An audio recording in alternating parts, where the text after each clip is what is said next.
আসসালামু আলাইকুম। আমরা মুসলমানরা কিন্তু ভালো করেই জানি আদম আলাইসাল্লাম 90 ফিট বা 100 ফিট লম্বা ছিলেন। তার পরবর্তী বংশধরেরাও অনেকেই এরকম লম্বা ছিলেন, অর্থাৎ 10 থেকে 15 তালা একটা বিল্ডিংয়ের সমান তারা ছিলেন। তো খুব স্বাভাবিকভাবেই তাদের সময়ের পশু পাখি গাছ জীব জন্তু সব কিছুই বড় বড় হবে। তো এই যে আপনারা ভিডিওতে যে গাছগুলি দেখতে পাচ্ছেন সেগুলি হচ্ছে সেই প্রাচীন গাছের ধ্বংসাবশেষ বা গুড়ি বা ভাঙ্গা অংশ, যাদেরকে আমরা পাহাড় মনে করি। এগুলি পাহাড় না, এগুলি হচ্ছে সেই প্রাচীন দানবীয় গাছের ভাঙ্গা অংশ।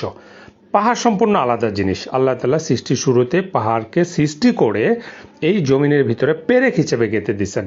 জমিন যখন পানির উপরে হেলতে দুলতেছিল তখন আল্লাহ তাআলা পাহাড় সৃষ্টি করে এগুলিকে পেরেক হিসেবে দ্বিতীয় জমিনের সাথে গেঁথে দিয়েছেন। পাহাড় আলাদা জিনিস আর এই গাছের গুড়ি আলাদা জিনিস। আল্লাহ তাআলা আমাদেরকে বুঝার তৌফিক দান করুন, প্রকৃত সৃষ্টি তত্ত্ব সম্পর্কে জানার তৌফিক দিন।